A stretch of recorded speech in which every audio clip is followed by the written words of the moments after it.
Good. Good. I wanted to know if you could make a legal statement about medicine for me. What do you mean? Can you? Well, my question is my primary question is it possible to prove that a person has schizophrenia? Schizophrenia.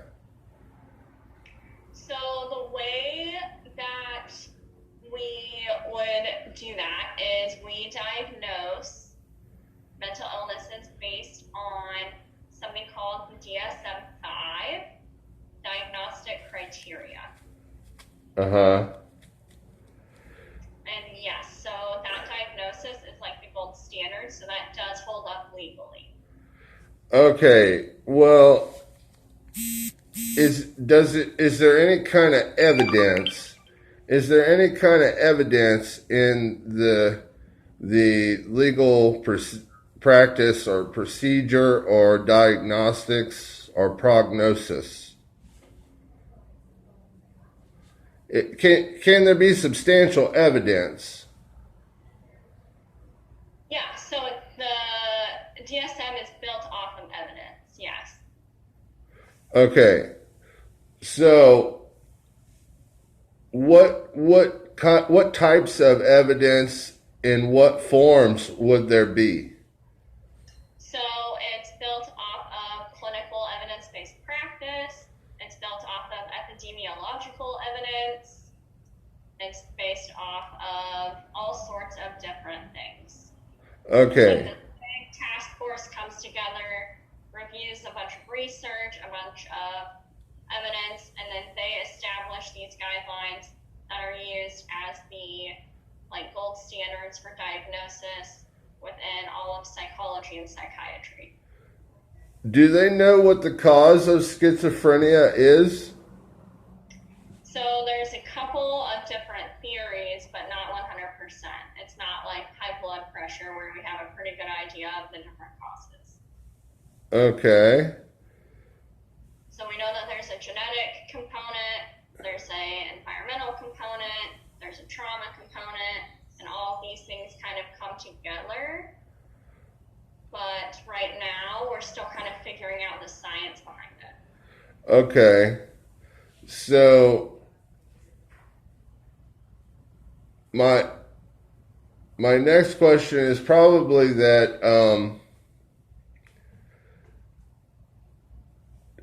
concerning myself. Mm-hmm. Um, what substantial evidence do you have that I have schizophrenia? So let me pull up your initial diagnostic assessment, which I think would be from your inpatient. Yeah.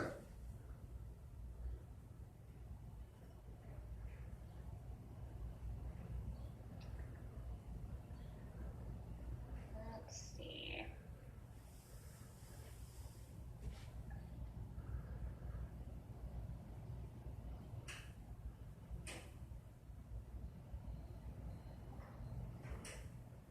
And that was with, I think, Dr. Foster. Okay.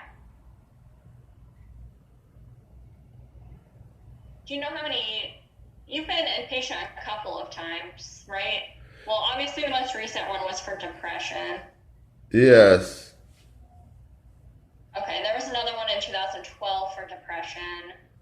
Do you remember when your involuntary hospitalization was? Was that in 2017? I honestly can't tell you the date because I really don't remember the date. No, has there been a couple? Okay, maybe it's this 2016 one.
Um,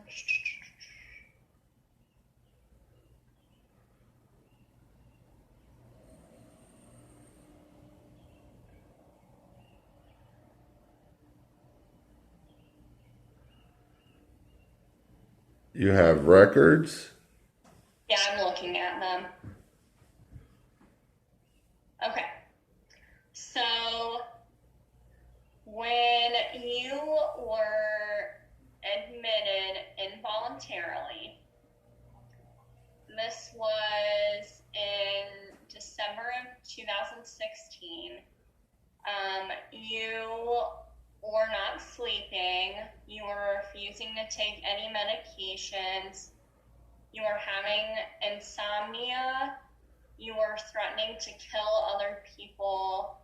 You were worried that people were trying to break into your room. You were saying that other people were calling you crazy. You were afraid of other people around you.